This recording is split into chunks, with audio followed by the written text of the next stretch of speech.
যারা ঘর সাজানোর জন্যে ঘরে গাছ রাখতে পছন্দ করেন তাদের কাছে মনস্টেরা গাছটা ভীষণ প্রিয়।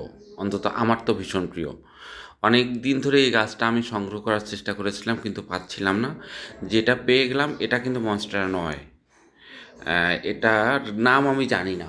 এটা খুব সহজলভ্য একটা গাছ, বিভিন্ন জায়গায় দেখা যায় এই গাছটার। আমি মনস্টার ভেবেই গাছটা কিনে নিয়ে এসেছিলাম, কিন্তু এটা আসলে নয়। ওই পাতা কাটা কাটা থাকলে আসলে সেটা মনস্টার হয় না। যাই হোক, এই গাছটা কেনার পরে আমি ছাদে অনেক যত্ন করে রেখে দিয়েছি, ভীষণ ভালো লাগছে।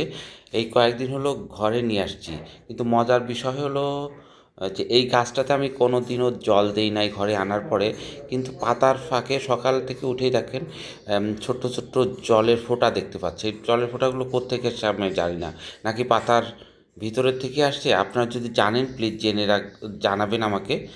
আমি ঠিক বুঝতে পারছি না এই জলগুলো পাতার ভিতরের থেকে আসছে না কোত্থেকে আসছে আমি জানি না। প্লিজ জানাবেন।